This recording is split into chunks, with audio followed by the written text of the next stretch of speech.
በፈረንጆቹ በ1957 ማር የሚያመርቱ ንቦች ላይ አንድ ምርምር ተጀመረ።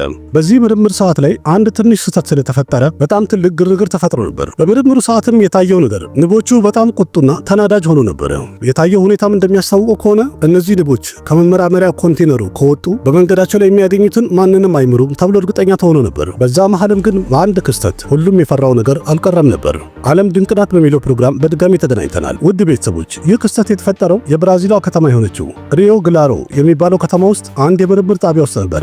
ዶክተር ባርቤ የተባለ አንድ ሳይንቲስት በንቦች ላይ እየተመራመረ ነበር። ዋና ምክንያት ደግሞ በሰዓቱ የአውሮፓ ንቦች በአጠቃላይ የማር ምርታቸው መጠን በጣም አንሶ ነበረ። ስለዚህ ዶክተር ባርቤ እነዚህ ንቦች ዲኤንኤያቸውን መቀየር ፈለገ። ምክንያቱም እነዚህ ንቦች በጣም ብዙ ማር ማምረት እንዲችሉ ለማድረግ ነበር ሐሳቡ። የንቦቹንም ዲኤንኤ ለመቀየር ከደቡብ አፍሪካ ንቦች እንዲመጡ አደረገ። ከዛም ከአውሮፓ ንቦች ጋር እንዲዳቀሉ አደረገ። ይህ ምርምር አንድ ላቦራቶሪ ውስጥ ነበር እየተደረገ የነበረው። አንድ ኮንቴነር ተዘጋጅቶላቸው ልክ እንደ ቀፎ ተሰብስበውም ማር እያመረቱ ነበር። ይህ ነገር በታየ ሰዓት ላይ ምርምሩ ሙሉ ለሙሉ ስኬታማ ሆኖ ነበር። እነዚህ የተዳቀሉት አዲስ ንቦችንም አፍሪካናይዝድ በሚል ስም ጠርተዋቸው ነበር። በሰዓቱ ሁሉም ነገር ልክ በፕላኑ መሰረት እየሄደ ነበረ። ግን ዶክተር ባርቤ ይህን ነገር ባየ ሰዓት ላይ በጣም ደንግጦ ነበር። እነዚህ ንቦች ማር ከማምረት በተጨማሪ ኖርማል ከሚባሉ ንቦች አኳያ እጅግ በጣም አግሬሲቭ እና ቁጡ ሆኖ ነበር። ይህ አስገራሚ እንቅስቃሴያቸውን ባየ ሰዓት ላይ ፍርሃት ፈጠረበት። እናም ዶክተር የወሰነው እነዚህ አፍሪካናይዝድ የተባሉት ንቦች ከኮንቴነሩ በምንም ተአምር አናስወጣቸውም ብሎ አሰበ።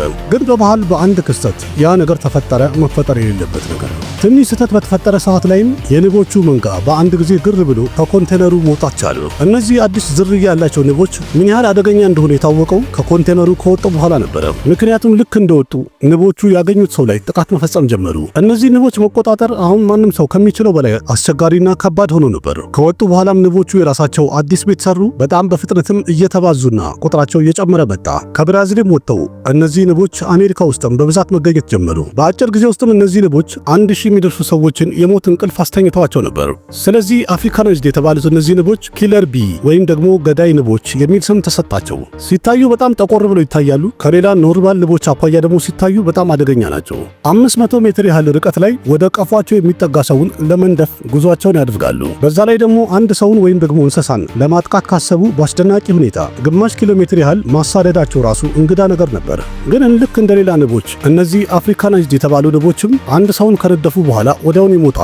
ግን የአንድ ንብ መርዟ ለሰው ልጅ ምን ያህል አደገኛ ነው? እናስ ንቦች ከነደፉ በኋላ ራሳቸው ለምንድን ነው የሚሞቱት? ይህንን ጥያቄ ከመመለሴ በፊት መጀመሪያ ንቦች ለምን ጥቃት ይፈጽማሉ የሚለውን ለማየት እንሞክር። በየትኛውም ሀገር የሚገኝ ማንኛውም ዝርያ ያለው ንብ አንድ ሰውን የሚያጠቁት ወይም የሚነድፉት መቼ ነው? አደጋ በሚሰማቸው ሰዓት ብቻ ነው። ብዙዎቹ ንቦች እንዲያውም ቀፏቸውን የሚነካ ሰው እስከሌለ ድረስ ጭራሽ አይናደፉም። ግን እነዚህ አፍሪካናይዝድ የተባሉት ንቦች አንደኛ ከልክ በላይ አግሬሲቭ ናቸው፣ ቁጡ ናቸው። ገና በርቀት ወደ ቀፏቸው የሚጠጋ ሰው ካዩ ለመናደፍ ጉዟቸውን ይቀጥላሉ።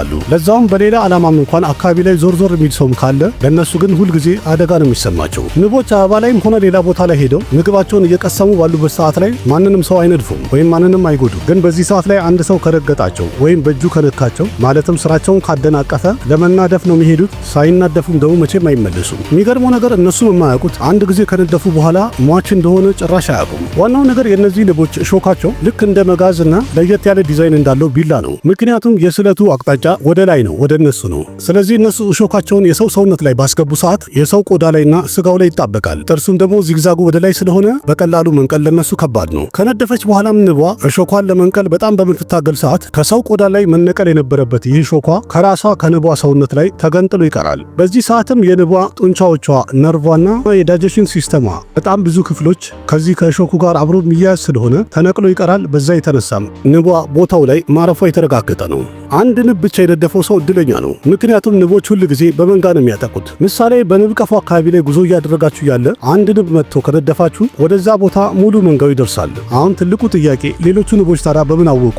የት ቦታና ማን ላይ ጥቃት እየደረሰ እንዳለ በምን አወቁ አትሉም? ዋናው ነገር ንቦች ቀፏቸው ላይ የሚሰበስቡት ማር የራሳቸው ስንቃቸው ነው፣ ምግባቸው ነው። እንጀራው መራቢያቸው ነው፣ ማሩ ግን ምግባቸው ነው። ይህንን የሚሰበስቡት እንግዲህ ለክፉ ቀን ነው። በተለይ ደግሞ በነዛ ቀናት ከተለያዩ አበቦች ላይ የሚቀስሙትን የተለያዩ ግብአቶችን በማያገኙበት ወራት ላይ የሚመገቡት ነው ይሄ ማር። ስለዚህ ቀፏቸውን ማንም ሰው እንዳይነካ ለጥበቃ የተለያዩ ንቦች ተራ በተራ ዞር ዞር እያሉ ጥበቃ ያደርጋሉ። በዛ መሃልም አንድ ሰው ወደ ቀፏቸው ከተጠጋ በርቀት ማሽተት ይችላሉ። በዛ መሃልም አንድ ንብ እንኳን ለመንደፍ ስኬታማ ከሆነች በዛ ሰዓትም ያቺ ንብ ከውስጧ አንድ ኬሚካል ትረጫለች። ያ ኬሚካልም ፌራሞን ይባላል። ጥናቶች እንደሚያሳዩት ከሆነ ፌራሞን የተባለው ኬሚካል ከአየር ጋር ተቀላቅለው በነፋስ ሲገፋ ቀፎ ላይ ያሉት ንቦች ሲደርሳቸው ሲደርስባቸው ለነሱ ይሄ ልክ እንደ አላርም ሲግናል ሆኖ ያገለግላል። ስለዚህ ለጥበቃ ዞር እያሉ ያሉት ወታደር ንቦች ፌራሞኑ ሲደርሳቸውና ሲያሸቱት በጣም በፍጥነትም ያንን ሰው ይከቡታል። ለዛ ነው ልክ እናንተ አንድ ንብ ሲነድፋችሁ ያንን ቦታ ቶሎ ለቆ መሄድ የተሻለ ነው የሚባለው ለዚህ ነው። ትልቁ ነገር ንቦች ሲናደፉ ለሰው ልጅ ምን ያህል አደገኛ ነው የሚለውንም ይህን ማወቅ በጣም አስፈላጊ ነው። ይህ የንብ መርዝ በሰው ሰውነት ውስጥ በገባ ሰዓት በሰውነታችን ውስጥ አንድ ከፍተኛ መርዝ ይፈጥራል። ያም ደግሞ ሜሊቴን የሚባለው ነው። የሰው ልጅ ሰውነቱም ሜሊቴን መግባቱን በሚያውቅ ሰዓት ላይ ደማችን በፍጥነት ትግል ለማድረግ ወደ አንድ ቦታ ጉዞ ያደርጋል። በዚህ ግብግብ ውስጥም ያ ቦታ ይቀላና ማበጥ ይጀምራል። ይሄ እንግዲህ የኛ የሰውነት የበሽታ መከላከል የራሱ የሆነ ቴክኒኩ ነው። ሜሊቴን ከሚባለው ኬሚካል ጋር በሚያደርገው ትግል የሰውነታችን ያ ክፍል ሜሊቴን የገባበት ቦታ እንዲያብጥ ያደርገዋል፣ ራሱ ለመከላከል ሲል ማለት ነው። ድንገት እንኳን ደም ስር አካባቢ እንኳን ከነደፈችን ንብ ከደማችን ጋር ይቀላቀልና ሜሊቴኑ ሙሉ ሰውነታችን ውስጥ መዞር ይጀምራል። ያ ደግሞ በጣም ከፍተኛ አደጋ የሚፈጥር ነው በሰው ልጅ ላይ። ይህ ሜሊቴን የተባለው ኬሚካል ደግሞ አለርጂክ ያለባቸው ሰዎች ጤናቸው በከፍተኛ ሁኔታ ሊታወክ ይችላል የሚለው ቻንሱ ሰፋ ያለ ነው። ስለዚህ አንድ ንብ ከነደፋችሁ እሾኳን ቶሎ ለመንቀል ሞክሩ።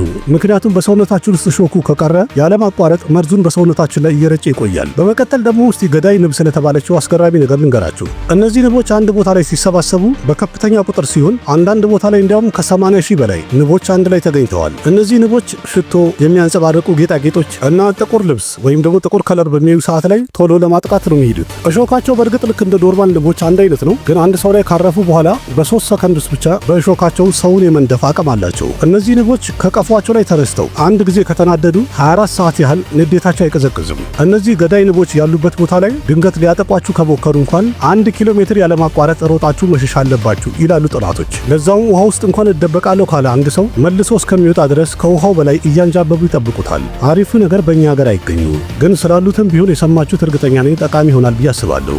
የዛሬውን እንግዲህ ዓለም ድንቅ ናት የተሰኘው ፕሮግራም እንደተመቻችሁ እርግጠኛ ነኝ። ቪዲዮን ላይክ አድርጉ፣ ያላችሁን ሀሳብ አስተያየት በኮሜንት ግለጹ፣ ለጓደኞቻችሁ ሼር አድርጉ። ልክ እንደዚህ የተለያዩ አስደናቂ ቪዲዮዎችን ይዤላችሁ እንድመጣ ወይም እንዳቀርብላችሁ ቻናሉን ደገፍ አድርጉት፣ ሰብስክራይብ አድርጉ፣ ለጓደኞቻችሁ ሼር አድርጉ።